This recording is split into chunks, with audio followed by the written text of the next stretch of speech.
3 नवीन criminal कायद्याबाबत 2 दिवसीय कार्यशाळेचे आयोजन।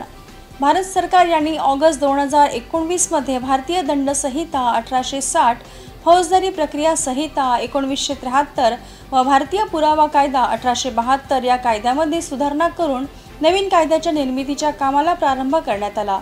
देशातील नागरिक, लोकप्रतिनिधी, नॅशनल लॉ युनिव्हर्सिटी, विविध विधितज्ञ, सेवानिवृत्त न्यायाधीश, पोलीस अधिकारी यांच्याकडून सूचना मागविण्यात आल्या। त्यानंतर भारतीय न्याय संहिता 2023, भारतीय नागरिक सुरक्षा संहिता 2023, भारतीय साक्ष अधिनियम 2023 ही 3 विधेयके संसदेमध्ये सादर करण्यात आली। सन 2020 मध्ये गृह मंत्रालयाने डॉक्टर रणबीर सिंग यांच्या अध्यक्षतेखाली सदर विधेयकांचा अभ्यास करण्यासाठी समिती नेमली।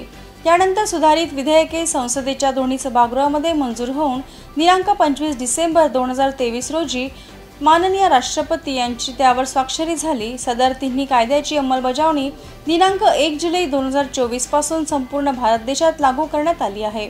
सदर तिन्ही क्रिमिनल नवीन कायद्याबाबत चंद्रपूर जिल्ह्यातील पोलीस अधिकारी व अंमलदार तसेच महसूल विभागातील अधिकारी यांना माहिती व्हावी या दृष्टिकोनातून पोलीस अधीक्षक मुम्मक्का सुदर्शन यांच्या संकल्पनेतून महाराष्ट्र पोलीस अकादमी नाशिक येथील विधी निदेशक ॲडव्होकेट संजय कुमार पाटील आणि ॲडव्होकेट राजेश सचदेव यांच्या मार्गदर्शनासाठी नाशिक येथून बोलविण्यात येऊन जिल्हाधिकारी विनय गौडा जीसी यांच्या पुढाकाराने प्रियदर्शिनी सभागृह चंद्रपूर येथे 13 जुलै ते 14 जुलै असा 2 दिवसीय प्रशिक्षण कार्यशाळेचे आयोजन करण्यात आले आहे।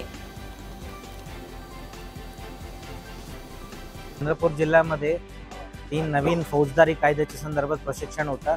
पूर्ण जिल्ह्यामध्ये असलेला सर्व कार्यकारी दंडाधिकारी आणि सर्व पोलीस अधिकारी आणि कर्मचाऱ्यांचा एकत्रित प्रशिक्षण होता, ताकी जो नवीन कायदा आलेला आहे त्याच्या बाबतीत काय प्रोसिजर्स आहे, काय प्रोसेस आहे याच्या बाबतीत सविस्तर माहिती आणि गायडन्ससाठी नाशिकमधून एक तज्ञ व्यक्तींकडून हा झालेला आहे।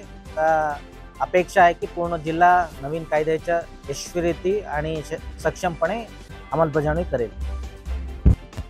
ठीक आहे, आम्ही महाराष्ट्र पोलीस अकादमीकडून जो एक्सपर्ट्स आहे संजय पाटील सर आणि ॲडव्होकेट आणि सचदेव सर दोघांना आम्ही विनंती केला होता की नवीन कायद्याबद्दल चंद्रपूर पोलीसमध्ये जे डाऊट्स असेल तर त्यांच्या जो निर्गती करण्यासाठी आम्ही बोलवले आहे आणि त्यासाठी आम्ही 2 दिवस आयोजन केलेलं आहे। तो आमच्या पूर्ण फोर्स एकत्र ट्रेनिंगमध्ये सहभाग होणार शक्य नाही म्हणून आम्ही 2 दिवस ठेवलेला आहे। आणि आजच्या दिवशी आम्ही असं नियोजन केलं की एक्झिक्यूटिव्ह मॅजिस्ट्रेटबद्दल जे डाऊट असेल तर तो आम्ही संयुक्त जो महसूल आणि पोलीस दोनों मिळून आता ट्रेनिंग घेतलेले आहे।